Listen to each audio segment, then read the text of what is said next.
Network News. Nangyari na kanina ang kauna-unahang pagpapalipad ng mga hot air balloon sa lungsod ng Naga, partikular na sa Metro Naga Sports Complex.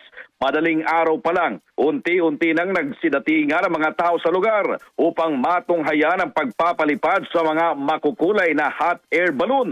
Lagpas sa 10 mga balon ang pinalipad na na-enjoy ng publiko, maging ang mga taong malapit lamang sa lugar. Kasali na ako doon, Radyoman Andrew at Radyoman Angel. Mapabata, matanda, nagtyagang gumising ng umaga upang makita ng malapitan ang naturang aktibidad na tatagal hanggang sa May 3. Samantala, mamaya namang gabi aasahan ang launching ng bagong tourism brand ng Naga na pangungunahan ni Mayor Lene Robredo at matatapos ito mamaya at tatanghal din ang ilan sa mga sikat na performers katulad na lamang ng bandang River Maya at si Uncabogable Vice Ganda. Kaugnay nito, siniguro naman ang Philippine National Police Naga na naka-alerto ang nasa lagpas 1,000 mga pulis at iba pang force multiplier upang masiguro na magiging matagumpay ang nasabing event. Kasama mo mula dito sa RMN DWNX Naga, Radyoman Kevin Alba Tatak.